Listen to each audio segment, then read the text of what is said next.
Let's do money block. What I'm seeing is like a crate behind you, and you're like, I'm watching you sit on this crate. Probably could have drawn that a little bit better, a little bit there too. But you're sitting on this crate, so let's find out what that means. You're sitting on the crate instead of opening the crate. So what is inside the crate? My pony. Okay. And why are you sitting on it?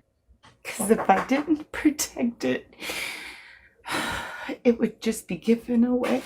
And how does that tie into a money block? Because although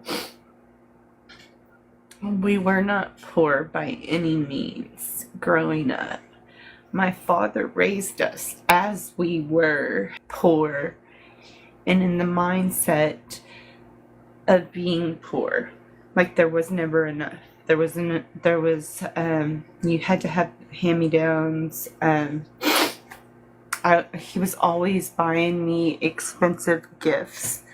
And then my friend would come over and be like, oh, I like that. And my father would give it to them. Like, he would literally go, oh, so many times. He bought me a pony when I was 9. He gave it to my friend. He bought me a Barbie Jeep when I was 8. And my friend came over one day and she said she liked it, so he gave it to her. He got me a kitten, he gave it away. Got me a dog, gave it away. So if I didn't protect it, it would be given away. So you gotta protect it so that you can keep it safe. Mine is blown and realizations and Why do you think your dad did that? because of how he was raised. Because he was raised in the Depression and things were scarce and they did work in the cotton fields and he did have nothing growing up. And when he did achieve something, and he was a military man for 21 years, and he had a good financial stability, and he still was that poor boy. I want to pose just a thought Yeah. based on what I'm that. Your dad gave you something expensive or something valuable to you. Yes. In how I'm perceiving it from my view is that he was the hero when he gave it to you and he got the dopamine hit. And then when somebody else said, oh, I want that, he gave it to them because it gave him another dopamine hit. That's my father. To a T. An addictive cycle. Addiction. Of being the hero. Addicted of being the hero, right? And especially we see this with retired military. The need to be the hero. Yeah. And this, so I share that with you because I want it to be, I want to share the perspective that it's less about you and more to do with his need to get that dopamine hit of being the hero. Yeah. Okay. So what happens now if we open that crate? I get to ride my pony. I want you to open that crate. I want you to sink into the energy of your pony running. Feel it. I want you to feel the wind of riding. I want you to feel the speed of running. I'm going to mute you. Take it in, breathe it in. It's going to hit at the cellular level. Mistafyre, do you see Triva's comment about ownership? You can unmute if there's not a lot of noise. Ownership. Real ownership. Wow, that was amazing. Yeah. That was Angel. She's at Appaloosa. I used to ride all the time when I was young. Don't do that so much anymore, but need to. Angel. Think about how this ties into money. Yeah. Somebody gives you something and then they take it away.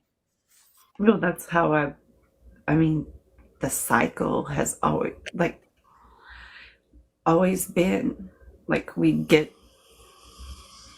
going good, and then take it away, and it would be taken away, like, and it was an ongoing cycle. And I didn't know I was sitting on the damn box and holding the pony in. This cat, she's like all up in this session. Think about what Triva said again. Ownership. Right? Yeah. And I want you, and I'm saying this because it intuitively feels like the necessary time to say it. Take money advice from people that have money. Yeah. Because how many times people have made comments about me of being greedy or that I'm only about the money. I'm viewing it from the perspective of a business owner, an entrepreneur. This is my livelihood, not from someone who has no money commenting to me about what I should do with my money. You own this. Yeah. And the only way it gets taken away from you If I allow it. is if you allow it. Yeah. It's not theirs to take away. It's mine to. Yeah. And I want you now just to take that in. Embody that. It is not easy being a business owner. It is not easy. But everything we do, we need to be fucking proud of what we do. Yes. I've worked my ass off to get here. Yeah. Struggle every day, but god damn it, I've pulled my boots up and I'm doing it. One day at a freaking time. One day at a freaking time. And whatever your Cadillac equivalent is, celebrate the shit out of it. Yes. Mine's gonna be an office with a goddamn sunroom for my plants. Yes! Office, sunroom, plants. Yes! And it's coming, like, in the near future. Next couple of months.